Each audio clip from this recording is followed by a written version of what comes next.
Hi hello வணக்கம். இந்த வீட்டில் நம்ம என்ன பார்க்க போகிறோம் அப்படின்னா, சீட்டான்னு சொல்லக்கூடிய சிறுத்தைகளை பற்றிய 16 சுவாரஸ்யமான உண்மைகள் என்னென்னு பார்க்கலாம். ஃபர்ஸ்ட் ஒன் என்னது அப்படின்னா, நிலத்தில் வாழக்கூடிய விலங்குகள்லேயே மிக வேகமாக ஓடக்கூடிய விலங்குன்னா இந்த சீட்டா தாங்க சொல்கிறாங்க. சிறுத்தைகளால் 75 மைல்ஸ்/ஹவர் அப்படிங்கிற ஸ்பீடை ஈஸியாக ரீச் பண்ண முடியும்னு சொல்கிறாங்க. இந்த சிறுத்தைகளால் 3 செகண்டில் அதோட ஹை ஸ்பீடான 115 120 km/h அப்படிங்கிற ஸ்பீடை எட்ட முடியும் அப்படின்னு சொல்கிறாங்க. சின்சிலாட்டி மிருகக்காட்சி சாலையில் வசிக்கக்கூடிய சாரா அப்படிங்கிற சிறுத்தை தான் 100 மீட்டர் தூரத்தை 5.9 செகண்ட்ஸில் வேகமாக ஓடி கடந்திருக்குது அப்படின்னு சொல்கிறாங்க. அடுத்து ரெண்டாவது பாயிண்ட் என்னது அப்படின்னா, இந்த சிறுத்தைகளுக்கு அப்ராக்சிமேட்டாக 2000 புள்ளிகள் உடம்புல இருக்குதுன்னு சொல்கிறாங்க. இந்த புள்ளிகள் அப்படின்னு பார்த்தீங்க அப்படின்னா கருப்பு நிறத்தில் வட்ட வடிவ புள்ளிகள் உடம்பு முழுக்க நெருக்கமாக இருக்குது அப்படின்னு சொல்கிறாங்க. அடுத்து மூணாவது பாயிண்ட் என்னது அப்படின்னா, சீட்டாக்களோட உடம்புல இருக்கக்கூடிய புள்ளிகள் அந்த சீட்டாக்களுக்கு உருவ மறைப்பு கொடுக்குது அப்படின்னு சொல்கிறாங்க. சாம்பல் நிற பொருட்களுக்கு இடையே இந்த சீட்டாக்கள் இருக்கும்பொழுது அது உருவ மறைப்பை கொடுக்குதோ அப்படின்னும், பெரிய வேட்டை விலங்குகளான சிங்கம் புள்ளிக்கிட்ட இருந்து அதில் பாதுகாக்கிறதுக்கு உதவுது அப்படின்னு சொல்கிறாங்க. ஒவ்வொரு சிறுத்தைகளுக்கும் மனித கைரேகை போல அதன் வாளை சுற்றி அதன் தனித்துவமான புள்ளிகள் மற்றும் வளைய வடிவங்கள் உள்ளன. அடுத்த நாலாவது விஷயம் என்னது அப்படின்னா, இந்த சீட்டாங்கிற வேர்ட் ஹிந்தி மொழியிலேருந்து வந்தது அப்படின்னு சொல்கிறாங்க. இதுக்கு அர்த்தம் என்னது அப்படின்னா, ஸ்பாட்டட் ஒன் அப்படின்னு அர்த்தம், புள்ளிகள் அப்படின்னு அர்த்தம்.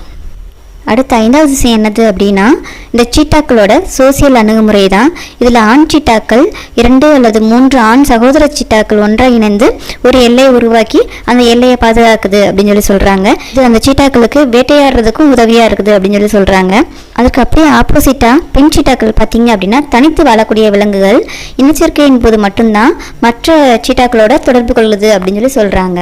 இதே போல் குட்டிகளை வச்சிருக்கிற பெண் சீட்டாக்கள் ஒருவருக்கொருவர் ரொம்ப குறுகிய தூரத்தில் தங்குதுன்னு சொல்கிறாங்க. எதுக்கு அப்படின்னா, அந்த குட்டிகளை பாதுகாப்பாக வளர்க்குறதுக்கு யூஸ் ஆகுது அப்படின்னு சொல்கிறாங்க. அடுத்த ஆறாவது விஷயம் என்னது அப்படின்னா, சீட்டாக்களோட இனப்பெருக்க முறைகள் தான். இந்த சீட்டாக்கள் பார்த்தீங்க அப்படின்னா, ஒரு பெண் சீட்டா கர்ப்பகாலம் பார்த்தீங்க அப்படின்னா 90 to 95 நாட்கள் இருக்குது.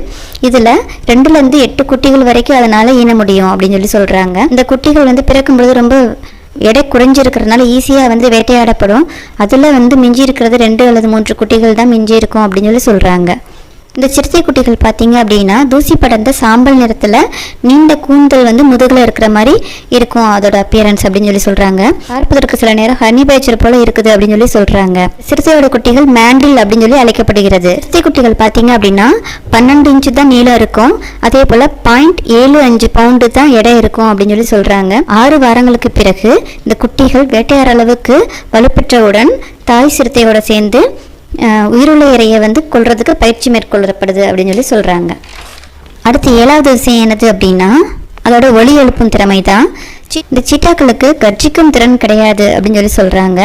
நார்மலாகவே சிறுத்தையோட குரல் பெட்டிகள் எலும்புகள் சிறிய பூனைகள் போல தான் அமைக்கப்பட்டிருக்குது அப்படின்னு சொல்கிறாங்க. இந்த சிறுத்தைகள் உண்மையில் மியாவ் அப்படின்னு கத்துது அப்படின்னு சொல்கிறாங்க. என்னதான் இந்த சிறுத்தைகளால் கர்ஜிக்க முடியாட்டியும் அது பலவிதமான ஓசைகளை எழுப்பும் அப்படின்னு சொல்கிறாங்க. ஒரு ஆண் சிறுத்தை பெண் சிறுத்தையை கவர்றதுக்காக சட்டரிங் சவுண்ட் அப்படிங்கிற ஒலியை எழுப்புது அப்படின்னு சொல்கிறாங்க. ஒரு அச்சுறுத்தல் ஏற்படும் பொழுது அதை உணரும் பொழுது அது லைட்டாக உருமுது மற்றும் சினுங்குவது போல ஒலி எழுப்புது அப்படின்னு சொல்கிறாங்க. அதே போல் எச்சரிக்கை செய்ய விரும்பும் பொழுது உரத்த அலறலை வெளிப்படுத்துது அப்படின்னு சொல்கிறாங்க. அடுத்து 8வது விஷயம் என்னது அப்படின்னா, இந்த சீட்டாக்களில் 5 வகையான சீட்டாக்கள் இருக்குது அப்படின்னு சொல்கிறாங்க.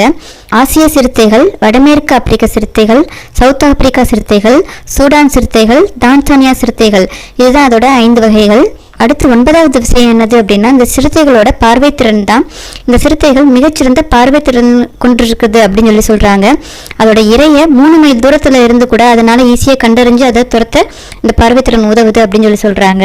இந்த சிறுத்தைகளுக்கு முகத்தில் கருப்பு கண்ணீர் போன்ற ஒரு அடையாளமான கோடுகள் முகத்தில் இருக்குது அப்படின்னு சொல்கிறாங்க.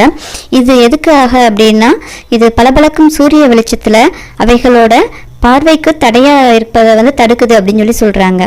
இதே யுக்தியை தான் கால்பந்து வீரர்கள் கூட முகத்தில் போட்டுக்கிறாங்க அப்படின்னு சொல்கிறாங்க. அடுத்து 10வது விஷயம் என்னது அப்படின்னா, இந்த சீட்டாக்கள் பகலில் மட்டும்தாங்க வேட்டையாடுது.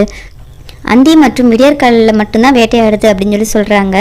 மற்ற பெரிய வேட்டை விலங்குகளுடன் போட்டி போடாதபடி பகலில் வேட்டையாடுவதற்கு தழுவியதாக இருக்கிறதாக நம்பப்படுகிறது. அடுத்து 11வது விஷயம் என்னது அப்படின்னா இந்த சீட்டாக்களோட உடல் அமைப்பு தாங்க. உலகில் வேகமான விலங்காக மாறுறதுக்கு அதோட உடல் அமைப்பு தான் காரணமாக கருதப்படுகிறது. அவற்றோட எடை 125 பவுண்டுகள் மட்டும்தான் இருக்குது. அது அவற்றை லைட் வெயிட்டாக ஆக்குறதோட மட்டும் இல்லாமல் வேகத்தை துரிதப்படுத்துறதுக்கு உதவுது அப்படின்னு சொல்கிறாங்க. சீட்டாக்களோட சிறிய தலை, ஒல்லியான கால்கள் மற்றும் தட்டையான விலா எலும்புகள் ஆகியவை காற்றின் எதிர்ப்பை குறைப்பதன் மூலம் வேகமாக ஓட உதவுது அப்படின்னு சொல்கிறாங்க. இந்த சீட்டாக்களோட பாதி உள்ளிருக்கும் நகங்கள் மற்றும் கடினமான பாதம் ஆகியவை பார்த்தீங்க அப்படின்னா ஓடும் பொழுது அவை சறுக்காமல் ஃபாஸ்ட்டாக ஓடுறதுக்கு உதவுது அப்படின்னு சொல்கிறாங்க. அடுத்து சீட்டாக்களுடைய நீண்ட வால் அவற்றை உறுதிப்படுத்துவதற்கும் வழி நடத்துவதற்கும் பயன்படுது அப்படின்னு சொல்கிறாங்க. அடுத்து வழக்கத்திற்கு மாறாக ஃப்ளெக்சிபிளான முதுகுத்தண்டு மற்றும் இடுப்பு மற்றும் சுதந்திரமாக நகரும் தோள்பட்டைகள் இவை எல்லாமே ஒரு ஸ்ப்ரிங் போல இருக்க உதவுது அப்படின்னு சொல்கிறாங்க. அடுத்து இந்த சிறுத்தைகள் வேகமாக ஓடும்போது நிறைய ஆக்சிஜன் தேவைப்படும். அதுக்கு தகுந்த மாதிரி அதோட நாசி பாதைகள் மற்றும் நுரையீரல்கள் பெரிதாகி அதிகமான ஆக்சிஜனை உள்ளே எடுத்துக்க உதவுது அப்படின்னு சொல்கிறாங்க. அதேபோல் சிறுத்தைகளால் ஓடும் பொழுது நிமிஷத்திற்கு 150 முறையும் ஓய்வு நேரத்தில் 60 முறையும் சுவாசிக்க முடியும் அப்படின்னு சொல்கிறாங்க. 12வது பாயிண்ட் என்னது அப்படின்னா இந்த சீட்டாக்களோட வயது வரம்பு தான். காடுகளில் இந்த சீட்டாக்களால் 10லேருந்து 12 ஆண்டுகள் வரை வாழ முடியும் அப்படின்னு சொல்லியிருக்கிறாங்க. மிருகக்காட்சி சாலையில் வைத்து பார்க்கும் பொழுது 20 ஆண்டுகளுக்கு மேலே அந்த சிறுத்தைகளால் உயிர் வாழ முடியும் அப்படின்னு சொல்கிறாங்க. பர்மிங்காம் மிருகக்காட்சி சாலையில் டோலி என்ற பெண் சிறுத்தை சிறைப்பிடிக்கப்பட்டு வளர்க்கப்பட்ட மிக வயதான சிறுத்தை என்ற சாதனையை படைச்சிருக்குது அப்படின்னு சொல்கிறாங்க. இது 18 வயசை எட்டும்போது இறந்துருச்சு. அதாவது 2009 இறந்துருச்சு அப்படின்னு சொல்கிறாங்க. அடுத்து 13வது விஷயம் என்னது அப்படின்னா இந்த சிறுத்தைகளால் 10 நாட்களுக்கு மேலே தண்ணீர் இல்லாமல் உயிர் வாழ முடியும் அப்படின்னு சொல்லியிருக்கிறாங்க. இந்த சிறுத்தைகள் பொதுவாக 6லேருந்து 8 பவுண்டுகள் கிலோ அளவுக்கு உணவை உட்கொள்ளுது அப்படின்னு சொல்கிறாங்க. சில சந்தர்ப்பங்களில் 4லிருந்து 10 நாட்கள் கூட தண்ணீர் இல்லாமல் அதனால் வாழ முடியும் அப்படின்னு சொல்கிறாங்க. ஏன்னா அதை சாப்பிடும் பொழுது இரையோட உடலில் உள்ள ஈரப்பதத்திலிருந்து நீரேற்றம் பண்ணிக்குது அப்படின்னு சொல்கிறாங்க. அதே போல் சிறுத்தையோட இரைகள் என்னென்ன அப்படின்னு பார்த்தீங்க அப்படின்னா முயல்கள், காட்டெருமை, பறவைகள் மற்றும் காட்டுப்பன்றிகள் அப்படின்னு சொல்கிறாங்க.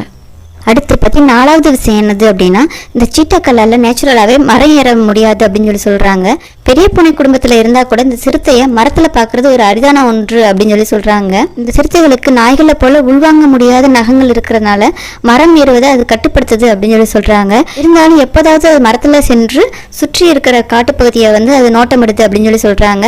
ஏன்னா சிறுத்தைகளோட வாழ்விடங்கள் அடர்ந்த புதர்களாக இருக்கிறதுனால அது சுற்றி என்ன நடக்குதுன்னு சொல்லி அது மரத்து மேலே ஏறி தான் போய் பார்க்குது அப்படின்னு சொல்கிறாங்க.